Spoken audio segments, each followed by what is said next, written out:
બુધવારે શિવરાત્રી મહાદેવ સહનશીલતા અને રૌદ્રતાનું સ્વરૂપ છે, આપણે સૌ જાણીએ છીએ. પણ મહાદેવના જે 5 પ્રતીકો છે, આજે આપણે એની વાત કરીએ. નમસ્કાર. માગો અને આપે એને આપણે દેવ કહીએ છીએ, અને માગ્યા વિના આપે એને આપણે મહાદેવ કહીએ છીએ. એમાં પહેલું પ્રતીક જે આપણે સૌ જાણીએ છીએ અને એનો ઉપયોગ પણ કરીએ છીએ એ છે બીલીપત્ર. બીલીપત્રમાં એવા કુદરતી ગુણ છે કે જે ઠંડક આપે છે. સમુદ્ર મંથન માંથી વિષ બહાર આવ્યું ત્યારે શિવજીએ કંઠમાં ધારણ કર્યું.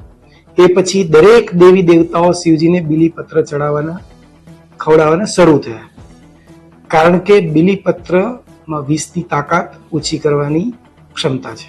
બીલીપત્ર અને જળના પ્રભાવથી શિવજીના શરીરમાં ઉત્પન્ન થયેલી ગરમી ધીમે ધીમે શાંત થઈ. એટલે બીલીમાંથી આપણને શું શીખ મળે છે? એક કે બીલી ઠંડક આપે છે અને એવી જ રીતે તમે ઠંડક આપતા રહો. અને બીજું, બીલીપત્રમાંથી સતત પોઝિટિવ પ્રવાહ વહે છે.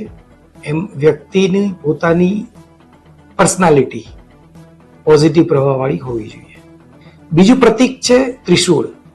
ભગવાન શિવનું ત્રિશૂળ એ 3 ગુણોનું પ્રતીક છે: સતગુણ, રજગુણ અને તમોગુણ.